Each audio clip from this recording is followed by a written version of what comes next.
Hi friends, आज आम गोटे नुआ आइटम करुचु सकाल टाइम रे सेटा हूँ पिता शाग बेसर पत्रपोड़ा।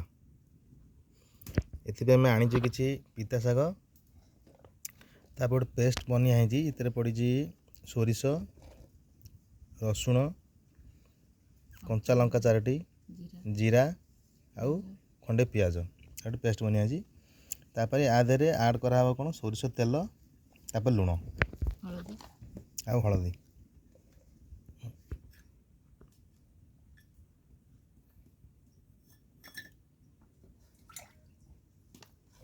तापर टिके लुण टिके पकिया हबो स्वाद हिसाब रे बस टिके हलदी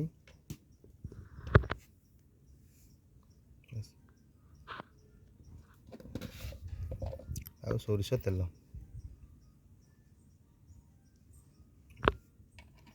एक भल टे मिक्स करदे हाथ रे।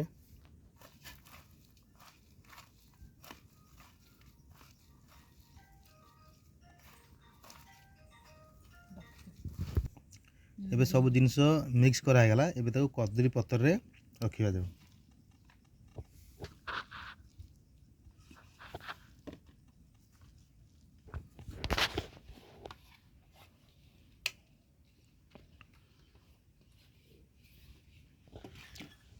तापर आकु भल भाव बांधी दबा कदली पाटुआ से कदली पाटुआ रे बांधा हबो।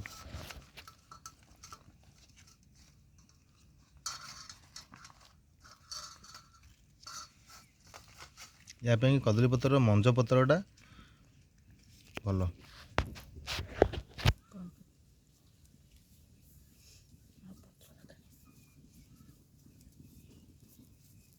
देखा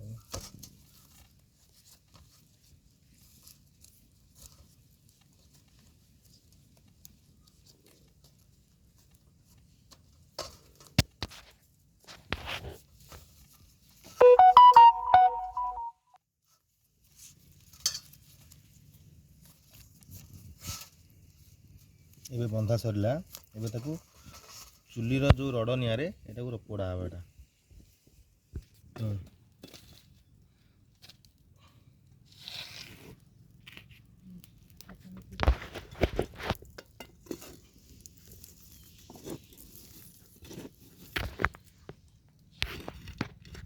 एबे टे जो हम पत्र पोड़ा पकईतले भितर एटा चेक करवा हेछि ना नहीं।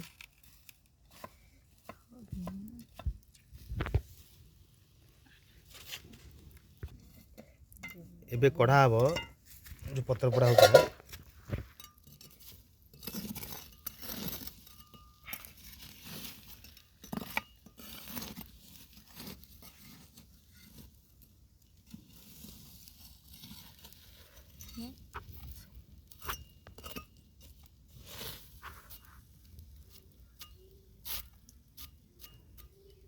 पड़ी जाए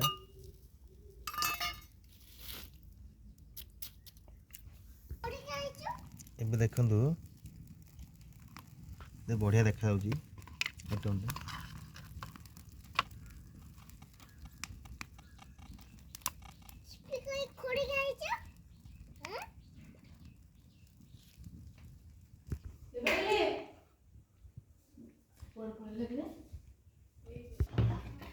एबे इतरे धनिया पत्र अल्प मात्रा नहीं कि सोरिष तेल कंचा सोरिष तेल टिके ऐड करी अल्प टिके चकड़ा हबो।